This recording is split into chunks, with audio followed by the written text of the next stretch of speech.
Sri Avinash, how does a beginner on the spiritual path measure their progress? See, when you're a beginner,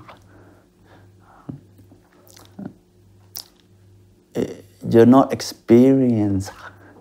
So therefore, when the spiritual practice is working or not, sometimes you don't know. You don't know. Like when you play tennis, when you first play tennis, you hit the ball, but you don't know how much you've actually improved. Sometimes, and you need another tennis player who's more experienced. They say, wow, you've been playing just 2 weeks. I saw you last week, but wow, you've improved a lot. And you're like, oh, have I? Because you think so, but you're not sure. You're not sure. So when you're a beginner, you don't know. So therefore, you need someone who's not a beginner, someone who knows, to tell you that practice you have improved compared to last year. This year, you've gone a long way.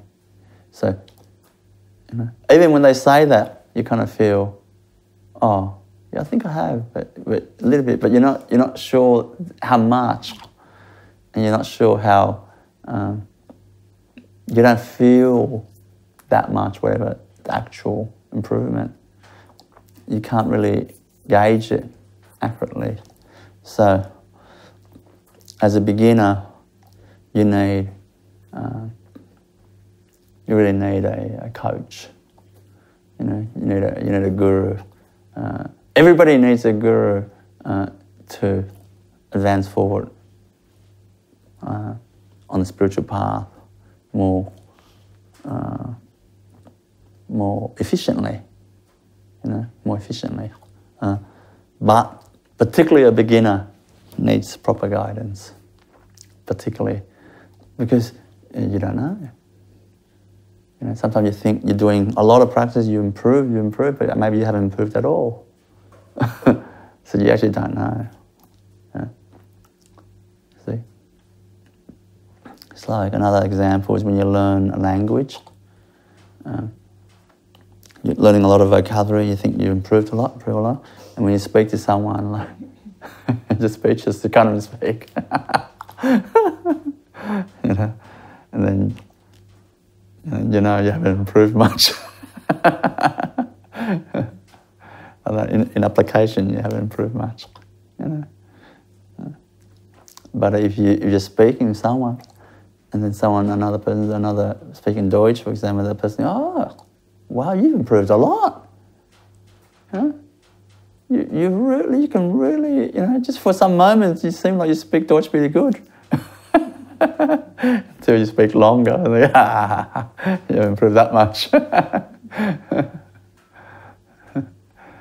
Anyway, their guidance. Are there any ways a seeker can measure their own progress or gauge if they're getting better or not? There is many ways to look at how you're actually improving, you're progressing. There is, for example, let's say a jug, 2-litre jug, and you want to put 1.5 litre in the jug. See, on the side of the jug, it tells you, half a litre, 1 litre, 1.5 litre, or maybe even more smaller units. And then as you pour in, you're watching, half a litre, 1 litre, I need another half litre. You're watching, you're seeing the measurement is getting more full. So in spirituality, the measurement when you're getting more full is the quality, of you're more wise, you're more peaceful, or you're more calm, you're more joyful, or you're more happy. Basically, you have more you have more love. You have more love of yourself, your love of others, and love of life. And you have more acceptance of your life, whatever comes, good or bad. You have more acceptance. You have more gratefulness at your level in life. You feel more how lucky you are with everything in life. You're more grateful. So these are the signs. These are the criteria of to know you're actually progressing spiritually. These are criteria. But the problem is sometimes we're not sharp to actually gauge how much love have I increased, how much joy have I increased.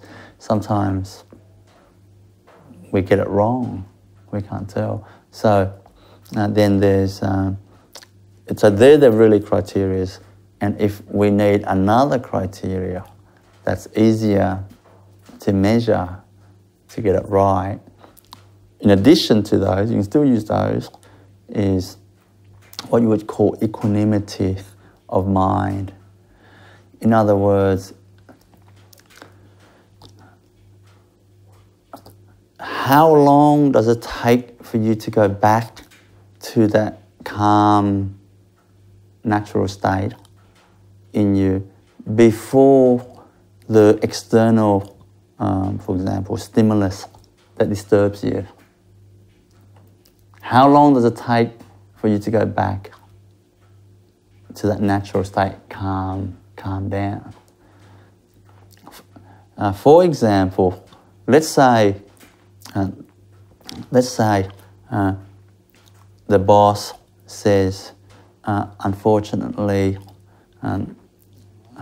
we are restructuring our company, so we no longer need you and a few other workers because the position is no longer available. So you hear the bad news that you don't have the job anymore, and you need the job to pay your mortgage because you're living week to week, paycheck to paycheck. So in that moment, you'll be very disturbed. So this equanimity of mind, measurement of progress, is how long would it take for you to go back to your natural state before you heard the news?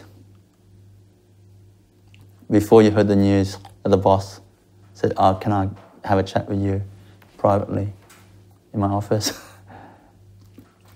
And then you walk out of the office, different state. See? Walking in is fine, because you don't know, you might have walked in, he might tell you got promoted. So walking in is fine, but walking out is a different state. So how long does it take for you to go back to that state before the news? Does it take seconds, minutes, hours, days, or years? How long does it take? And you know you improved if similar stimulus. For example, when someone's rude to you and the same person's rude to you again.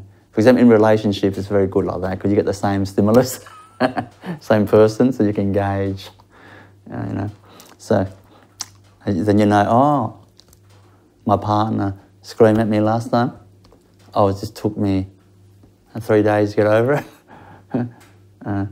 But a year later, that was last year, but this year, it only takes me 3 hours to get over it. So you have improved. In that, over a period of a year, you have improved. You're more, there's less fluctuation. It's quicker. You come back to your calmness. So that's how you can tell more accurately. Because you know when you're disturbed, like, and you know when you're just like, over. You're not thinking anymore. You know that.